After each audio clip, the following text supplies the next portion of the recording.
IndiGo commenced operations in 2006. Flew 1 million passengers in 1 year. Third largest airline in India by 2010. Largest airline in India by 2012.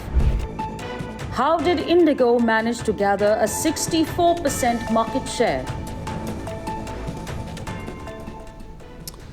Well, there is a certain confidence in one's dreams when a person puts every egg in one basket, when they bet everything on one idea and place themselves in a do-or-die situation. That is the kind of conviction with which IndiGo was born, even before the airline operated a single flight, before anyone could predict whether the business would succeed or fail. IndiGo's founders made a move that stunned the world. In 2005, they placed a firm order for 100 Airbus A320 aircraft, an order so large and so daring that it seemed more like a bold declaration than a business decision. It announced to the world that IndiGo was not entering the aviation industry to participate. It was entering to lead. Hello and welcome. You're watching NewsX Xplained with me, Vineet Malhotra. Today we are taking a deep look at how IndiGo, which is currently facing one of the worst operational crises in its history, still remains the biggest success story in Indian aviation. Well, even as over 1,000 IndiGo flights have been cancelled this week and more than 2.5 lakh passengers have been stranded across the country, it is impossible to ignore the fact that this airline revolutionized the way India flies. It is the largest carrier in India, the second largest airline in Asia, and the 9th largest in the world. It is the airline that made flying affordable for the masses and redefined the entire domestic aviation market. To understand how IndiGo reached a position where it commands over 60% of the domestic market today, we must go back to the beginning. Because IndiGo did not start as a giant. It began with an idea, a strategy, and an extreme level of conviction that seemed almost reckless at the time. Rahul Bhatia of Interglobe Enterprises and Rakesh Gangwal, a veteran of the global aviation industry, came together in 2005 with a clear vision. They did not want to build a premium airline. They did not want to impress passengers with luxury or free services. They wanted to build an airline that delivered reliability, efficiency, and affordability without compromise. Interglobe held a majority stake of around 51% in the new venture, while Gangwal's US-based company, KLM Investments, held just under 48%. And to signal their determination, they announced that massive Airbus order even before the first IndiGo flight ever took off. On 4th August 2006, IndiGo finally began operations, launching three A320s connecting Delhi and Mumbai. The expansion was methodical, and by the end of 2007, IndiGo operated 14 aircrafts. By 2009, the number rose to 25. In 2050, they crossed 100 aircrafts, yet they did not stop there. In 2019, they ordered 300 A320 Neo family aircrafts, a deal worth over 2 lakh crore rupees. In 2023, they placed the largest single order in global commercial aviation history with 500 more Airbus aircraft. They also ordered 30 Airbus A350 wide bodies with 70 purchase options, signaling their ambition to expand long-haul operations. But the numbers alone do not explain their success. The essence of IndiGo's rise lies in their model. They followed the principles of the world's most successful low-cost airlines, but tuned them precisely for India. They stuck to a single type of aircraft, the Airbus A320 family, which reduced training, maintenance, and spare part costs. They adopted a point-to-point network instead of an expensive hub system. They relied on sale and lease-back financing, where they ordered aircrafts at high discounts, sold them to lessors immediately after delivery, and leased them back, creating a massive and constant cash flow. They ensured high aircraft utilization and quick turnarounds so that each plane could fly as much as possible every day. And they built strong ancillary revenue streams, earning money from baggage, food priority boarding, seat selection, and more. In 2010, the airline had already become India's third largest.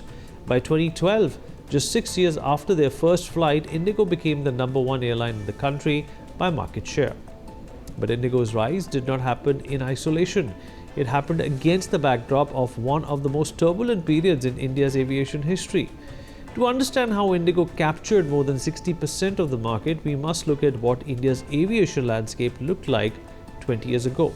In 2005 and 2006, India had about 9 major airlines. Jet Airways dominated with about 36%. Air India and Indian Airlines together held around 30%, Air Deccan had about 12%, Sahara around 11%, and Kingfisher about 5%. SpiceJet, GoAir, and Paramount made up for the rest. The market was crowded, competitive, and rapidly evolving as more Indians began to fly. Yet almost every single one of those airlines collapsed in the years that followed. East-West Airlines shut down in 1996 after financial crisis and internal turmoil.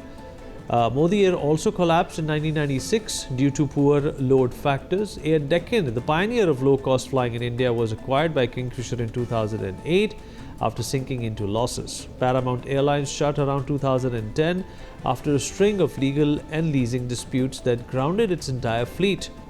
MDLR shut down in 2009 after failing to clear its dues. Air Pegasus collapsed in 2016 for the same reason.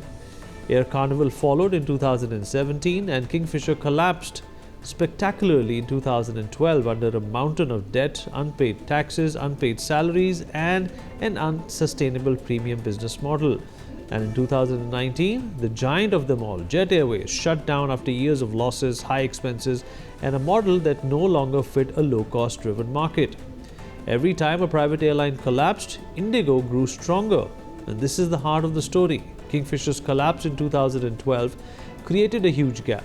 Kingfisher had been a beloved brand, but its premium model was out of step with India's reality. It spent too much, earned too little, took massive loans. Air Deccan was acquired by Kingfisher and rebranded as Kingfisher Red in 2008. That move only made matters worse because Kingfisher and Air Deccan operated on completely different models. The airline paid massive leases, struggled with debt, and finally lost its flying permit. Passengers who once flew Kingfisher shifted to IndiGo. The same story repeated with Jet Airways. Jet had been India's flagship private airline for years, but it misread the market. While IndiGo invested in low-cost expansion, Jet continued running a complex, costly, full-service model. Its 2007 acquisition of Air Sahara weighed it down with huge debt. It also ran two brands, Jet and Jet Light, which only added to its expenses and confusion. A diverse fleet, high international costs, and rising fuel prices pushed Jet into a financial hole. Between 2016 and 18, as the rupee weakened and fuel prices soared, Jet ran out of cash. It cancelled flights, lost slots, and eventually shut down in 2019. Once again, IndiGo was there to absorb the demand. Many of Jet's prime slots, high-value business routes, and frequent flyers moved to IndiGo. As other airlines vanished, IndiGo stood firm, continuing to expand its fleet, network, and capabilities. They launched their first international flight in 2011, added wide-body operations in 2023 with the leased Boeing 777s, and inducted Airbus A350s into their order book to prepare for the future of long-haul travel. They hit milestone after milestone. They operated 1,500 daily flights by 2019. They hit a fleet of over 300 aircrafts by 2023. They carried over 100 million passengers in a single year, a first for an Indian airline. And as of 2025, IndiGo employs about 41,000 people, has a fleet of more than 430 aircrafts, and operates to 127 destinations, including 91 domestic and 36 international. Of course, not everything was smooth. The partnership between Rahul Bhatia and Rakesh Gangwal, which was at the heart of IndiGo's rise, eventually fell apart. In 2022, Gangwal resigned from the board, and by 2025, he had sold most of his stake and exited completely, marking the end of one of the most influential partnerships in Indian aviation.